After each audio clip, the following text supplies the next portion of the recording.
Assalamualaikum warahmatullahi wabarakatuh. Perkenalkan, saya Sulawati dari Prodi PGMI dengan NIM 231240085. Saya akan menjelaskan tentang perkembangan Islam periode Mekah dan Madinah. Pada saat Rasulullah Shallallahu Alaihi Wasallam memasuki usia yang ke-40 tahun, di saat beliau berkontemplasi di Gua Hiro pada tanggal 17 Ramadan tahun 610 Masehi, malaikat Jibril muncul di hadapannya menyampaikan wahyu Allah yang pertama, yaitu surat Al-Alaq ayat 1-5. Peristiwa ini juga disebut Nuzulul Quran. Setelah turunnya wahyu yang pertama ini, Jibril tidak muncul lagi untuk beberapa lama. Sementara Nabi Muhammad menantikannya dan selalu datang ke Gua Hiro. Dalam keadaan menanti itulah turun wahyu yang membawa perintah kepadanya, yaitu surat Al-Mudassir ayat 1-7, memerintah untuk berdakwah.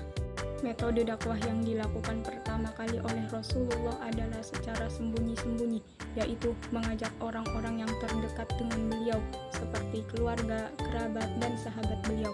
Orang-orang yang pertama kali masuk Islam inilah yang dijuluki sebagai As-Sabiqunal Awwalun. Orang yang pertama kali masuk Islam salah satunya adalah istri beliau sendiri, yaitu Khadijah. Sedangkan laki-laki yang pertama kali masuk Islam adalah Ali bin Abi Thalib, yang pada saat itu usia beliau masih 10 tahun. Kemudian ada sahabat dekat beliau, Abu Bakar As-Siddiq, yang sekaligus menjadi khalifah pertama setelah Nabi wafat. Kemudian ada Zaid bin Harisah. Beliau merupakan budak yang akhirnya diangkat menjadi anak Rasulullah. Adapun metode yang dilakukan Nabi dalam dakwah secara terang-terangan adalah yang pertama, mengundang Bani Abdul Muthalib ke rumahnya dan menjelaskan bahwa dia telah diutus oleh Allah. Mendengar penjelasan Nabi, Abu Lahab marah sambil berkata, "Celakalah engkau, apa untuk inikah kami engkau panggil?" Yang melatar belakangi turunnya surat Al-Lahab.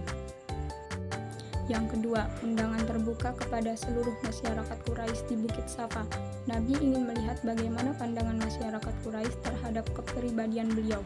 Masyarakat Quraisy sepakat bahwa beliau adalah orang yang tak pernah berdusta. Selain itu, beliau mengumumkan kenabiannya. Yang ketiga, Nabi Muhammad SAW memproklamirkan keesaan Tuhan dan mengajarkan kesatuan dan persamaan antara manusia. Yang keempat, Nabi mengadakan pertemuan khusus dengan orang-orang yang percaya pada beliau untuk aktivitas pembacaan, tilawah, pengajaran ta'lim, dan pensucian takziah di rumah Arkam bin Abil Arkam, dan merupakan sekolah Islam yang pertama. Selanjutnya yaitu dakwah Nabi Muhammad SAW pada periode Mekah. Madinah dianggap sebagai kelahiran baru agama Islam setelah ruang di Mekah terasa sempit bagi kaum muslimin. Keberhasilan dakwah Nabi dapat dilihat pada sikap orang-orang Yathrib di perjanjian Aqabah 1 dan 2, di mana mereka mau mengubah sikap dan perilaku mereka, bahkan bersedia menjadi pelindung Nabi. Sebab dakwah pada hakikatnya merupakan suatu upaya seorang dai dan sekaligus juga sebagai media untuk mengubah perilaku masyarakat dari yang negatif menjadi positif atau berakhlak mulia, tertinggal menjadi maju, serta bodoh menjadi pandai. Setelah tiba di Madinah, mereka disambut dengan sukacita. Beliau dan para sahabat membangun Masjid Quba untuk dijadikan tempat beribadah. Masjid itu yang sekarang kita kenal dengan Masjid Nabawi. Rasulullah menciptakan tali persaudaraan antara kaum muhajirin dan ansor, lalu menjalin hubungan antara kaum muslimin dengan golongan Yahudi. Dalam perjanjian disebut Piagam Madinah, ditulis tahun 623 Masehi. Masjid yang dibangun tersebut berfungsi sebagai tempat melaksanakan ibadah salat. Dalam kesempatan ini, Nabi dan para pengikutnya berdiri bahu-membahu, mengajarkan keuntungan yang tak terkirakan dari persaudaraan dan menanamkan semangat persamaan antar manusia. Masjid juga sebagai sarana penting untuk mempersatukan kaum muslimin dan mempertalikan jiwa mereka. Di samping sebagai tempat bermusyawarah, merunding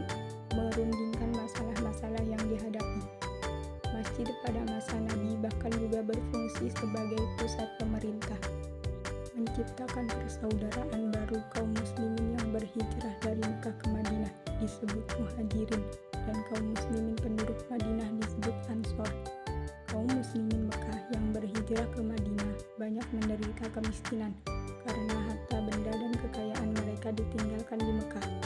Di waktu mereka berhijrah ke Madinah, melarikan agama dan keyakinan yang mereka anut, Nabi Muhammad SAW menciptakan persaudaraan baru antara kaum muhajirin dengan kaum ansor.